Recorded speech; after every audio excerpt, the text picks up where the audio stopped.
कुछ ब्रांड्स मुझे अपनी विंटर कलेक्शन के मैसेज कर रहे हैं, अबे यहाँ जहर खाने को पैसा नहीं है और तू इतनी महंगी महंगी जैकेट दिखा रहा है। भाई इतना तो मेरा जायदाद में हिस्सा भी नहीं है जितनी महंगी इनकी जैकेट होती है। यार हम गरीब लोग हैं, हम शर्ट के अंदर 4-5 बनियान पहनकर गुजारा कर लेते हैं। तुम्हारी जैकेट हमारी औकात से बाहर है, तो बराए मेहरबानी इतनी महंगी महंगी जैकेट दिखाकर हमारा खुद मत जलाया कर। मौत आ जाए लेकिन सर्दियों में रात को टट्टी ना आए। मतलब सर्दियों में रात को वॉशरूम जाओ तो ठंड की वजह से हमारी तशरीफ इतनी सुन हो जाती है कि ऐसा लगता है जैसे किसी ने हमारी तशरीफ पर एनेस्थीसिया लगा दिया हो। क्योंकि हमारी तशरीफ सुन ही इतनी हो जाती है कि हमें सही से पता भी नहीं चलता कि हम यहाँ जो करने आए थे हमने वो किया भी है या नहीं।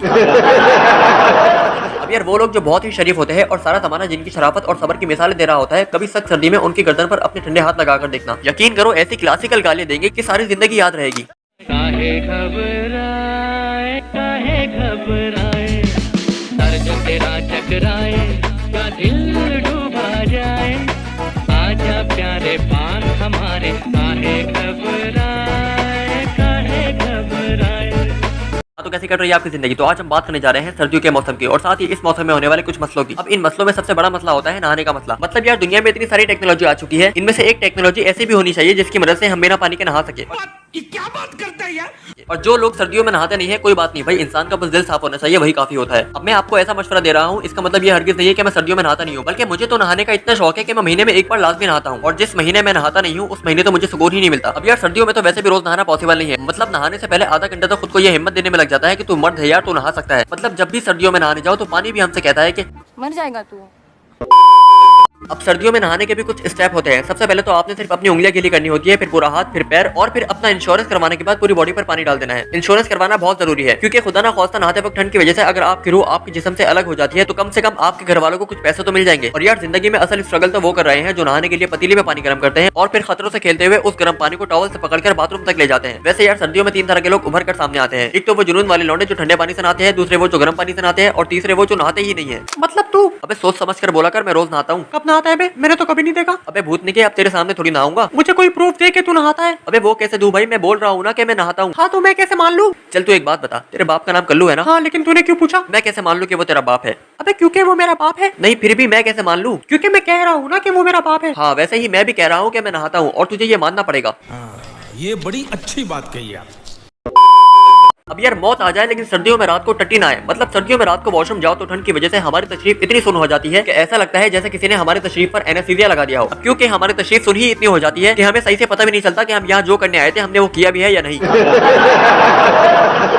अब यार हम मिडिल क्लास लोगों के अम्मा हमेशा हमें सर्दियों में बड़ी जैकेट दिलवा देती है, ये बोलकर के अगले साल काम आएगी। मतलब मेरी अम्मी ने मुझे जो बचपन में जैकेट दिलवाई थी अभी तक वही चल रही है, बस फर्क इतना है कि अब मुझे पैंट लाजमी पहननी पड़ती है क्योंकि बचपन में वो जैकेट मेरे इतनी बड़ी थी कि मुझे जैकेट के अलावा अंदर बाहर ऊपर नीचे कुछ और पहनने की जरूरत ही नहीं पड़ती थी। मेरी पूरी बॉडी को जैकेट ही कवर कर लेती थी। लेकिन अब तो सब कुछ पहनना कंपलसरी हो गया है। अब कुछ लोग जब हमसे मिलने आते हैं तो वो जबरदस्ती हमसे हाथ मिलाते हैं। मतलब हम अच्छा वाला अपनी जैकेट में हाथ डाले हुए होते हैं कि इतने में एक लौंडा सलाम करता हुआ अपना हाथ आगे ले आता है। फिर तो मजबूरन हमें अपने गर्म हाथों को जैकेट से बाहर निकालकर उसके ठंडे हाथों से मिलाने पड़ते हैं। यार सिर्फ मुंह से भी सलाम किया जा सकता है, समझो इस बात को। मैं मानता हूँ कि भाई हाथ मिलाना सुन्नत है, लेकिन ये लोग सुन्नत पर अमल करते हुए हमसे हाथ नहीं मिलाते बल्कि अपने ठंडे हाथों को गर्म करने के लिए हमसे हाथ मिलाते हैं। आसान अल्फाज में समझाऊं तो ये भूतनी वाले हमें तकलीफ पहुंचाने के लिए हमारे पास आते हैं। अब कुछ ब्रांड्स मुझे अपनी विंटर कलेक्शन के मैसेज कर रहे हैं, अबे यहाँ जहर खाने को पैसा नहीं है और तू इतनी महंगी महंगी जैकेट दिखा रहा है। भाई इतना तो मेरा जायदाद में हिस्सा भी नहीं है जितनी महंगी इनकी जैकेट होती है। यार हम गरीब लोग हैं, हम शर्ट के अंदर 4-5 बनियान पहनकर गुजारा कर लेते हैं। तुम्हारी जैकेट हमारी औकात से बाहर है, तो बराए मेहरबानी इतनी महंगी महंगी जैकेट दिखाकर हमारा खुद मत जलाया करो। हाँ अगर कभी कोई जैकेट फ्री में देनी हो तो मुझे जरूर मैसेज करना। अब सर्दियों का एक फैक्ट ये भी है कि लड़कियों को सर्दी नहीं लगती। मतलब हम लौंडे 2-3 शर्ट जैकेट सॉक्स टोपा शोपा ये सब पहनकर बाहर निकलते हैं, लेकिन उसके बावजूद ठंड की वजह से हमारी कांपे टाक रही होती है। मगर इन लड़कियों को ठंड नहीं लगती। वैसे इन्हें सर्दी ना लगने की एक बहुत बड़ी वजह ये भी है कि ये लड़कियां एक दूसरे को देख देखकर इतना जलती रहती है कि इनका टेम्परेचर माइनस डिग्री में भी नॉर्मल ही रहता है। तो जाहिर सी बात है भाई इन्हें सर्दी क्यों लगेगी। ये बड़ी अच्छी बात कही आप। अब यार मुझे सर्दियां थोड़ी बहुत इसलिए पसंद है क्योंकि इस मौसम में मैं थोड़ा बहुत मोटा दिखता हूँ। मौसम में तो ऐसा कुछ भी नहीं होता कि इससे मैं मोटा हो जाऊँ, वो तो बस ठंड की वजह से मैं 3-4 शर्ट 2-3 पैंट जैकेट शैकेट ये सब पहन लेता हूँ, तो इसी वजह से मैं थोड़ा बहुत सेहतमंद दिख रहा होता हूँ। लेकिन इसका एक बहुत बड़ा मसला भी है। मसला ये है कि अगर आपको इमरजेंसी टॉयलेट जाना पड़ जाए तो आप क्या करोगे। जाहिर है अब जितना टाइम ये सब पहनने में लगता है उतना ही टाइम इसे उतारने में भी लगता है, और इसी वजह से टॉयलेट में आपका बहुत ज्यादा टाइम निकल जाता है और बाद औकात टाइम के निकल जाने की वजह से कुछ और भी निकल जाता है। तो मैं आपको यही मशवरा दूंगा कि कम कपड़े पहनो और अपना कीमती टाइम बचाओ ताकि इमरजेंसी की सूरत में कुछ और निकलने की नौबत ना आए। समझ रहे हो? समझ रहे हो आप?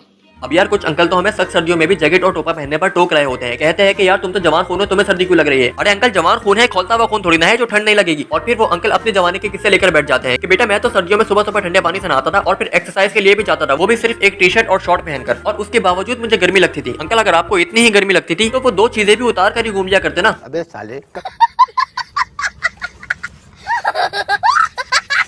अब अल्लाह ही जानता है कि वो अंकल सच बोलते हैं या झूठ, लेकिन अभी तो फिलहाल उनकी ऐसी हालत है कि अगर कोई जवान लौंडा सिर्फ ठंडा पानी पीकर उन्हें फूंक मार दे तो वो फूंक भी उन्हें इतनी ठंडी लगनी है कि वो अंकल बिना म्यूजिक के ब्रेक डांस करने लग जाएंगे। अब कुछ साल पहले जैसे गाड़ी और घर खरीदने के लिए लोग बैंक से लोन लिया करते थे, ठीक वैसे ही आजकल चिलगोजे खरीदने के लिए भी बैंक से लोन लेना पड़ता है। मतलब चिलगोजे इतने महंगे हो गए हैं कि कल ही मैंने कारोबार करने के लिए कोयटा से 2 किलो चिलगोजे मंगवाए और आज इनकम टैक्स वाले मेरे घर आ गए। इनकम टैक्स वाले भी कह रहे हैं कि तेरे पास इतना ढेर सारा पैसा कहाँ से आया। भाई साहब कुछ ज्यादा नहीं हो गया ये? मतलब कुछ भी।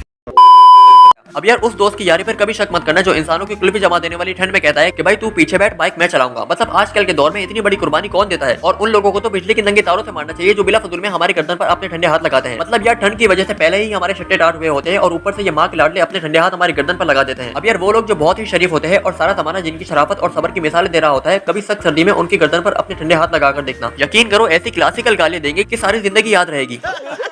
अब यार सर्दियों में सोते वक्त कंबल सेट करना भी एक बड़ा इम्तिहान होता है। मतलब जब कंबल से मुंह ढको तो पैर बाहर निकल जाते हैं और जब पैर ढको तो मुंह बाहर निकल जाता है, और जब सही से एडजस्ट करके पैर और मुंह दोनों ढक ले तो हाथ बाहर रह जाते हैं। अब बंदा ढके तो क्या ढके, मतलब यार गरीब आदमी तो चैन से सो भी नहीं सकता। अब अगर कोई पेशेंट पिछले कुछ सालों से कोमा में है और वो कोमा से बाहर आने का नाम ही नहीं ले रहा तो उसे कोमा से जगाने के लिए मेरे पास एक आइडिया है। आइडिया ये है कि आपने सख्त सर्दी में उस पेशेंट के ऊपर बर्फ वाला पानी फेंक देना है। पानी उस पर पड़ते ही वो तुरंत अपने पैरों पर खड़ा हो जाएगा और हो सकता है कि वो उठते साथ ही आपको गालियां भी देने लगे, तो उसे थोड़ा बर्दाश्त करना। तो बस यार इस वीडियो को इसी महान आइडिया के साथ समाप्त करते हैं। मुझे पता है कि मैं इस वीडियो में बहुत सारे टॉपिक कवर नहीं कर सका, लेकिन कोई बात नहीं, अगले साल फिर सर्दियां आनी है इंशाल्लाह। अगले साल इस बारे में मजीद बात कर लेंगे। तो इस वीडियो में इतना ही, मिलते हैं नेक्स्ट वीडियो में। अल्लाह हाफिज़। ITUSS की टोपी उसके सर पे ना रहे, हम गहराई है और ये महज सिर्फ किनारे। हम गहराई है बेटा कोई 10 साल से, मैंने लिखे सिर्फ रियल लाइफ हाथ से। आज से